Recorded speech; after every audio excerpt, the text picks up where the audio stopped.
What are some future job opportunities for you as an early childhood educator to be? My presentation is on childcare on cruise ships. The job where you get paid to travel.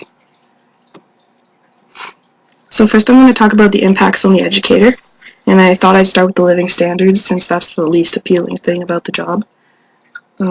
So most living spaces are really small. Lots of the time you share a room with 2 to 3 others. Sometimes you can have your own room, but it's even smaller. And as you can see, there's not a lot of room for anything or stuff, let alone 2 or 3 people.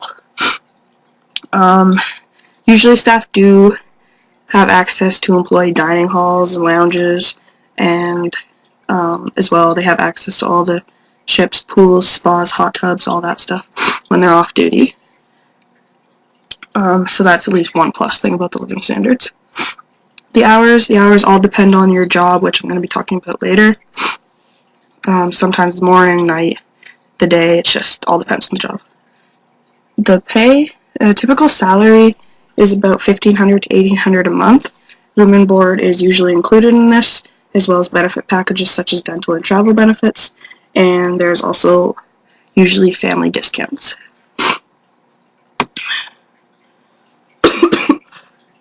So what are the different jobs? These are the 4 most common. So the youth activities manager, their job is to organize and lead youth activities in the designated areas. They determine the activities based on the age, and then they direct the activities, whatever they've decided. And then they're also in charge of directing children in eating, resting, and toileting when they're not doing these activities. The children animator, they pay particular attention to sanitation and security rules set by the children's activities and management. They also socialize and interact with guests, and then address all needs that have to do with children.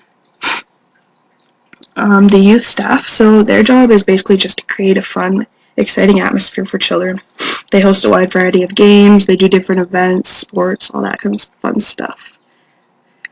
And then last, the babysitter. This is kind of like separate from your normal job on the ship. So it's just whenever the parents want to go out for an evening, you're in charge of like dinner, washing, and bed for the children. And then the salary is also separate from your normal salary. It doesn't really come from the ship. It comes from the parents. So that's pretty cool. It's like a separate job. Yeah. So next I thought I'd talk about the impacts on the children for bringing your children on the ship and giving them this opportunity for these different activities.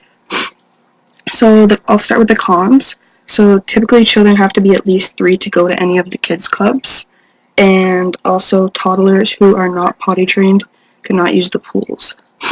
And it's also very expensive, so it is very exciting for children, obviously, as you can see in all the pictures, but you're probably already paying a lot for the ship, so see.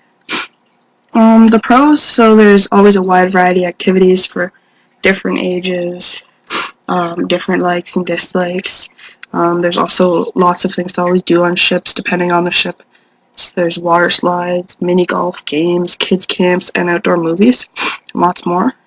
It's obviously an excellent experience, very fun for children, and there's always reliable staff. So some frequently asked questions whenever people are applying to this job, usually, what if I become sick or injured when on board?